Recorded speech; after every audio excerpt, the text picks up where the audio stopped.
आम्ही आलोय आता साळशिरंबे येथे. हे फौजी आहेत.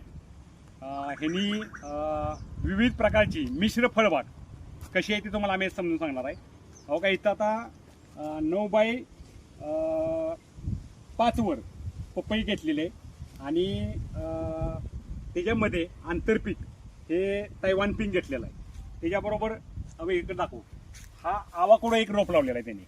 एक 10 वर्ष बागेचं लाईफ सांगितल्यानंतर पुन्हा आवाकडो हा झाड मोठं होतं आणि त्याच्यानंतर आपल्याला उत्पन्न चालू होणार आहे. दुसरी तुम्हाला दाखवतो, हे ब्लॅक डायमंड एक पेरू घेतलेला आहे त्यांनी. बघा, हा ह्याचं सेटिंग बऱ्यापैकी आहे, पण ह्याचं सेटिंग जरा थोडंसं उशिरा लागते, त्यामुळे एवढा काय बरोबर वाटलेला नाही पेरू आपल्याला हा.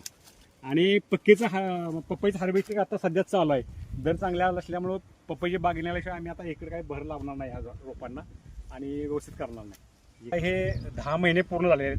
त्यांनी आता फोम बसवला आहे. काही झाडांना फळधारणा झालेली आहे. बघा, आता आपण काही ठिकाणी 4, काही ठिकाणी 5 ठिकाणी फळबागाचं सेटिंग झालेलं आहे फळांचं. आता ते आपण फोम काढून बघूया कसा आहे आणि ते फळ बी तोडून बघूया. ह्याचे फायदे काय होतात फोम घातलेल्याचे. फळाचं शायनिंग, फळमाशी, आणि दुसरी गोष्ट वन्य प्राण्यापासून खारुटे असेल, उंदीर असेल, किंवा तुमचं वाघळ असेल, किंवा पोपट असेल, ह्याच्यापासून संरक्षण तर मिळतंच. आणि कीड रोगापासून संरक्षण म्हणून फोम घालायचा. या फोमची सर्वसाधारण किंमत सर्वसाधारण 1 रुपयाला फोम पडतोय. आणि हे प्लॅस्टिक पिशवीवरनं काय घालायची तर आत मॉइश्चर टिकून राहते, त्यामुळे फळाचं शायनिंग अतिशय चांगलं आहे. बघा, हे फोमचे उद्देश एवढे हे होतात. बघा,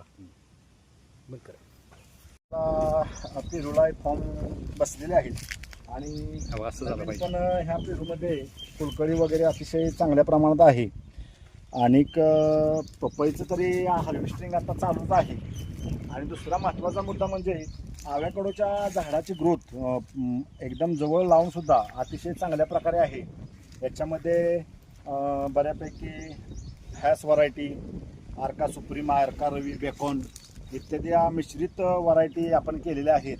याचा जरा टेम्परेचरचा विषय राहतोय आणि त्याच्यामध्ये आपल्याला टेम्परेचरमध्ये बघूया, आपल्याला ज्यावेळी फळधारणा होईल त्यावेळी आपल्याला लक्षात येईल की कसं आपल्या एरियामध्ये हे वाटतंय. किती वर्षांनी फळ लागलं? त्याला साधारणतः 3 वर्षानंतर